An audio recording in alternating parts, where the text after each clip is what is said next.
Fiberglass is everywhere.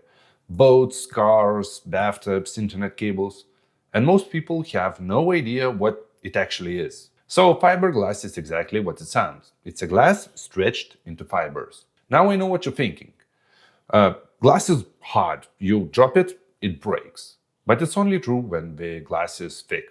But when you pull a molten glass into a fiber that is thinner than a human hair, something completely different happens. It becomes flexible.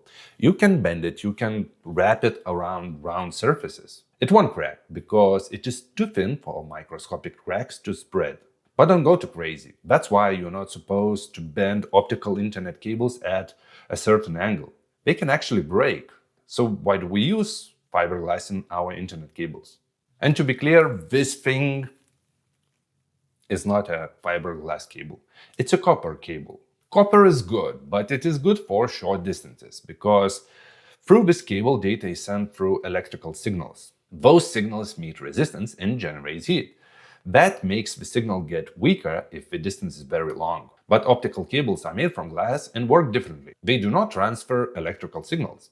Data in fiberglass is moved by the pulsing light, photons. Glass cable is wrapped in a different kind of glass like a mirror. It allows the light or the data travel way longer distances without ever escaping. That makes them way more efficient and it allows them to transfer way more data than copper cables. But how do we make fiberglass? It is true, it is made in the same way like any other glass, from the sand. When you heat it at around 1700 degrees, the sand becomes liquid. Then you force that liquid through the holes that are smaller than a human hair. They come out as strands from the other end and basically cool down immediately. And now you have a flexible glass. But flexible glass isn't that useful yet. To make it rigid and strong, you mix it with resin. Resin is basically a liquid plastic.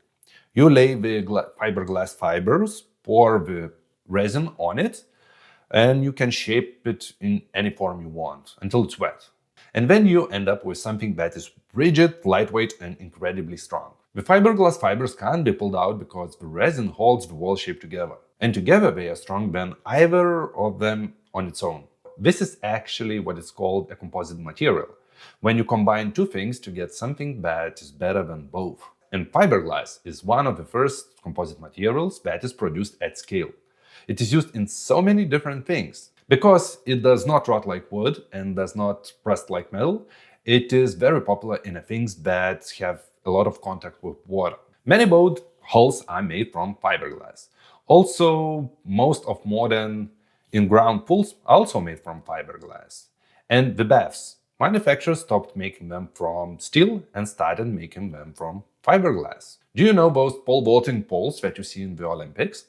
They're also made from fiberglass, because it allows them to bend to almost 180 degrees without snapping. Surfboards are another example. Back in the day, they were made from wood and they were quite heavy. Now, fiberglass allows them to be very light and you can carry them under one arm. Fiberglass in its fluffy form can trap millions of tiny air bubbles between those glass fibers, and it became one of the best thermal insulators ever made. The Chevy Corvette is famously known as a fiberglass car. By using glass instead of metal, the car became lighter, faster, and engineers could make more complex shapes in the body panels that could not be stamped from the metal in the 50s. Wind turbines. Those are the largest fiberglass structures on Earth. As you can see, fiberglass is everywhere around us. And it is because it is great. But it has one big flaw. It is almost impossible to recycle. Once the resin bonds with fiberglass fibers, it is impossible to separate them. You can't melt them down and start again. There is no clean way to undo them. So most fiberglass at the end of its life end up in a landfill. And it is becoming a real problem now because all of those boats that were made in 70s and 80s are reaching to the end of their life now. And nobody knows what to do with them, so most of them are just abandoned. This is the material that does not rot, does not rust, and lasts for decades. Turns out to be the material that just don't go away.